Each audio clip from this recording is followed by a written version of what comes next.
Hi there again. Welcome back for chapter 20 of Hollow Kingdom. When we left ST, he and Dennis and Cinnamon had successfully rescued two German short haired pointer dogs, I think is what they were, from a house. Unfortunately, a mastiff that also lived there had passed away. But anyway, so that's kind of what happened. The two dogs they saved took off, didn't stay, but they were saved. So here we go. Chapter 20. ST in front of some shady ass townhouses, Seattle, Washington, USA. It was Cinnamon who stopped in front of the cluster of townhouses. She seemed to have embraced our mission, a light in those Hershey Kiss eyes. I no longer saw their whites, the sparking fear. Finding life in those who needed our help, I learned, was her great strength. Cinnamon had an innate sense for what was behind a locked door and a fortress of brick, seeming to know whenever someone was in need of rescue. Her vibrancy had returned, perhaps sparked by a sense of purpose, and Dennis and I got to see her in her full glory, a little dog who resembled a cute souffle but was fueled by a fiery passion. Here, in here, she said, darting around the ground floor window to a townhouse where a flower box hung, full of long deceased petunias and pansies. Her quick, saucy steps and the sheen in her eyes told me we had work to do. Do you think there's I let my question and the hope of it held trail away. To feel hope for a healthy mofo meant to feel the heartache of disappointment. I had to stop doing it to myself. There was a small crack in the window ledge. I fluttered onto the window box, inhaling the ripe bouquet of rotting flowers, to peer into the window. Inside was a humble home with country-style furnishings, cushions with embroidery about Grandma being a badass, chicken decor, plaid for days, and a buttload of mason jars. I saw a rocking chair, but no sign of mofos.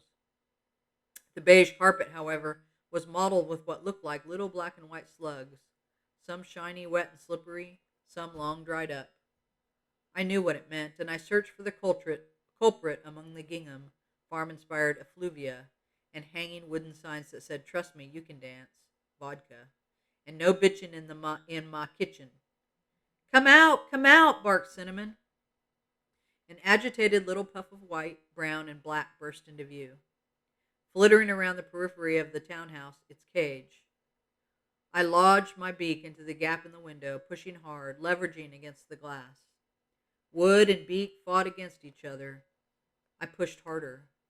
With a groan of protest, the gap in the window widened.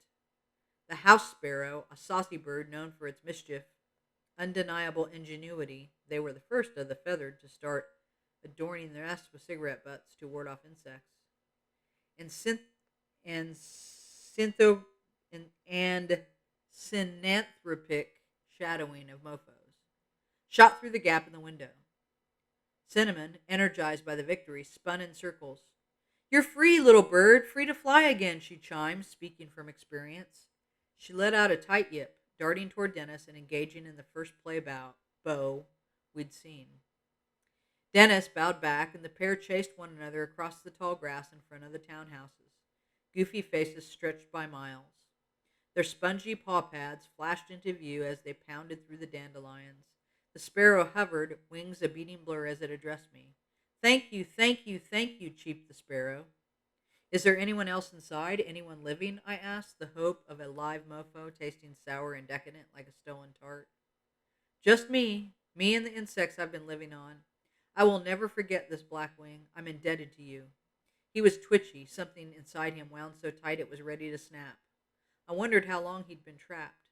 Sparrows travel in vast quarrels, dependent on one another to stay out of the digestive systems of predators. Who doesn't find a sparrow to be delicious hors d'oeuvre? They're like airborne pizza rolls. But sparrows don't do well alone. "We're trying to rescue the domestics, the survivors that are trapped in homes," I told him. The sparrow, treading air, darted its head to get a view of the bloodhound and the little ginger dog cavorting below. "You'll want to go next door." "What's next door?" But the sparrow, a bird with a thug reputation for the acts of violence they often commit against other feathers, had vanished into the gray pall. I hopped to the neighboring townhouse's window. Cinnamon appeared by my side. "He's right. You must look in here. This is the place," she yipped. This one had no window box for me to perch on. Dennis ambled underneath the ledge, and I gratefully scrambled onto his back to get a look. A gap in black curtains allowed me to see inside. The scene was bleak. In callous contrast to the country abode next door, this townhouse held dark secrets. Shredded newspaper, rusty hypodermic needles, and hoarder squalor littered the floors. The walls bore holes in graffiti and dripping red ink that said, "We brought this on ourselves." Empty cereal boxes, broken plates, rogue bicycle wheels, weird white tubes, smeared brown shit, and spoons in chaos. And hanging by a dirty rope necklace from the staircase railing, with a needle stuck in his arm, was a decomposing mofo. I gasped, instantly taken back to the day Big Jim and I went to his friend Pete's house for an intervention. Pete had succumbed to the needle, and Big Jim burst into his home like a hurricane, showing tough love with his angry words and eventually his fists. It hadn't worked. Pete chose the needles and the pills over friendship and eventually his heartbeat. Big Jim had swallowed back his tears at Pete's funeral, but I could see them brimming in his eyes, could hear the pain crystallizing in his barreled chest. Pills, needles, headsets that take you to other worlds. Perhaps it was something I would never understand about the mofos. If I had the good fortune to be born a mofo, I would spend every second of it wisely, enjoying my many talents and gifts. Why run away from perfection, from such unmeasurable opportunity? A stockpile of food, cans of beans, peas, pumpkins, soup, cranberry sauce, and water, some punctured by tooth marks, were sequestered in a corner with a makeshift bed, a sort of paranoid cardboard fortress. On the wall, someone with great skill, the skill only a mofo could have, had made a black ink drawing of a bird rising above an evergreen. In its beak, the bird held an 8-pointed star. Next to the bird was a perfect mofo handprint. My skin rippled with bumps. The bird was a crow. And below that eerie drawing, writhing on a soiled shower curtain, was a litter of puppies. There were 5 of them. Thank goodness there weren't many more because of my shit-counting skills. 4 black and white, 1 brown and white, slowly worming across the grimy plastic with newly opened eyes, some crusted over. Their mother, a skinny husky, stared through the walls to her coveted freedom with ice-blue eyes. We had to get him out of there. The window was sealed shut. This would take another round of luring another carefully executed liberation. Our murder would have to launch into action again, hot on the heels of the Sparrow liberation success. I turned to find myself alone and whistled for my partners with a sharp zzzt. Dennis trotted across the grass, his sunken sap eyes watching me before lifting to the slate sky. Dennis knew a change in the weather was coming. Cinnamon had a delightful case of what Big Jim called going nuclear and was tearing around the stretch of tangled grass in wide circles, ginger hair streaming behind her, her tongue, a postage stamp in pink, tasting joy and an air thick with moisture. "Free!" she hollered. My bloodhound partner had already picked up the scent of the puppies and was at the front door, learning about the townhouse and its occupants through his olfactory bulb. I was contemplating our return to the chopper crash site to select another tablet-sized sheet of glass, already feeling fatigue in my bird bones, when Cinnamon let out a succession of alarm barks. Her panic, high-pitched hysteria was a soprano yip to Dennis's bass. "Get back! Back, back, back away!" Cinnamon was crouching as she coughed out her barks, ginger fur standing on end. Dennis sniffed at the air, turning from the door to face Cinnamon. I followed Cinnamon's anguished gaze to several feet away from her, where a long-legged creature stood, dwarfing her. It was still but for a slight wobble, a small intermittent tremble that caused it to sway like a listing ship. Its eyes, wild and shiny with a forest fire behind them, were fixed on little Cinnamon. A wild dog that's supposed to roam the plains of sub-Saharan Africa, the African painted dog looked out of place in Finney Ridge, with its satellite dish ears and its exotic coat, a patchwork quilt of mottled pigments. My intuition drummed SOS messages in Morse code. Aside from not belonging in our fine city, there was something else that was very, very wrong with this scenario. African painted dogs are pack animals, strictly social, and this one was utterly alone. My hunch was confirmed as we watched the wild dog open its mouth. As if possessed, puppeteered by some invisible force, the dog's head was seized by convulsions. It twitched and shuddered for a few horrifying moments, releasing strings of frothy saliva from its gums, and then I knew exactly why this pack animal was alone. Shit. I launched into the air, ready to soar above and mob the wild dog from the air. 3 feet into my ascension, a streak of pain shot through my wings, sending me careening, a bumbling mass of black feathers, back to the front step of the filthy townhouse. I had forgotten my limitation, and I lay crumpled on the cement. But it was going to be all right. There were 3 of us and one of it, and it was sick and faulty, quivering in defectiveness. Think fast, ST, think fast. What we needed was fire, or something sharp, a needle or a spear.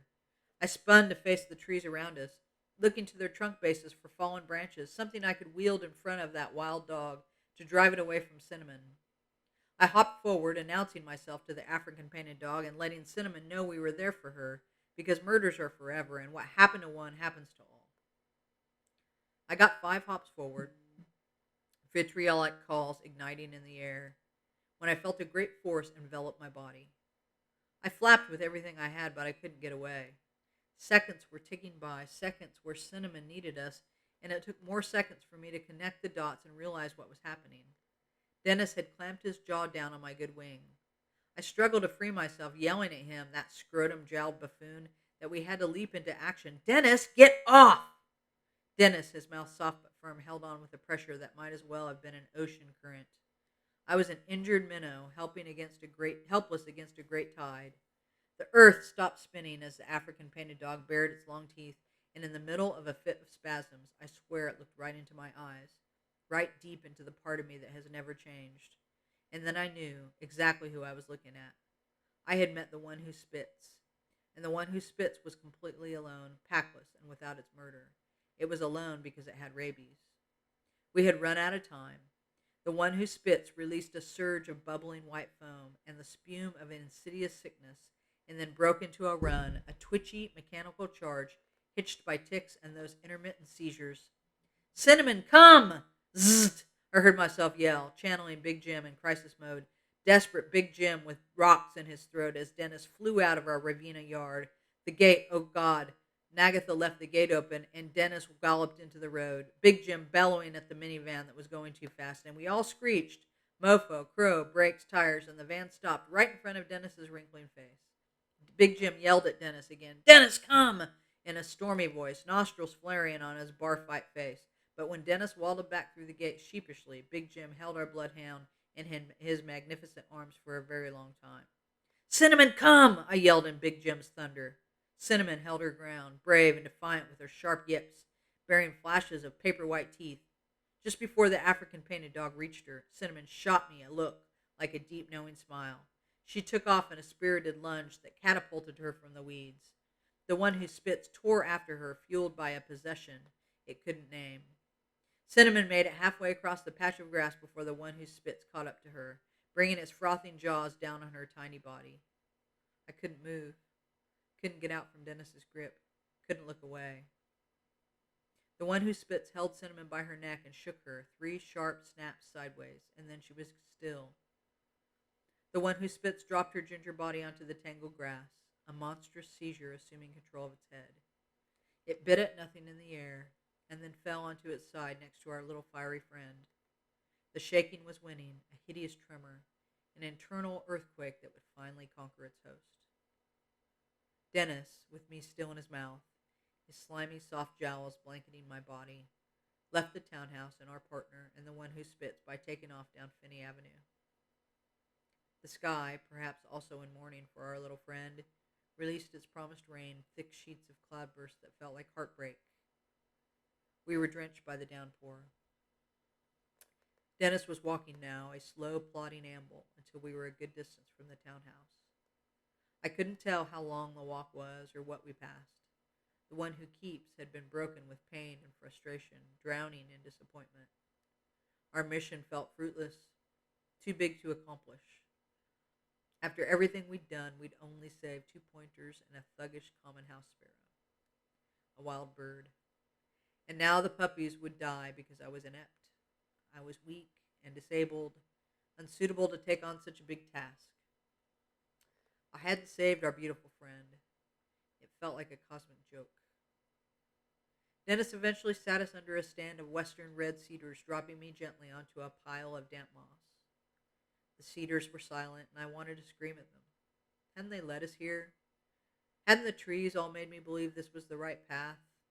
And now, when it actually mattered, when I needed guidance, they were audaciously unspeaking, drinking in the rains and taking care of only themselves. I could barely breathe, anger and frustration and pain squeezing my arteries, choking me from the inside out. The world was too difficult, too painful. Without the mofos to keep it in check, rabies would be spreading through the natural world, foaming at the mouth and spilling into their systems through a bite, reducing animals to violence and seizures, to utter madness. The one who spits couldn't be just that African wild dog. It had to be the name those idiot birds of Ara had given to the collective, to all the animals caged in the grips of the disease. I shuddered to think of how many there might be. Dennis lay on the ground with his head on his paws. Rain soaked him to the skin despite the shade from the red cedar. Dennis had known it was over before I had. Perhaps with his umwelt, the incredible stories his nose tells him, he saw some of this coming. He had saved me from my own stupidity, my plucky idiot self. His breathing was heavy, the black tide crashing in around him, but there was nothing I could do. And for the first time, I knew exactly what he was feeling. I missed Cinnamon, the guilt of not being able to save her like a plastic bag on my face. The end had been fast, and she hadn't suffered and become the one who spits, but there was a little comfort in that. And then a tidal wave crashed into me without warning. How much I missed Big Jim. I had been waggish and upbeat, and I'd believed the best in everything, and it had gotten me nowhere. I missed how Big Jim took care of me, and I knew my favorite treasures, and how he'd tell me all the things that were on his beautiful mind.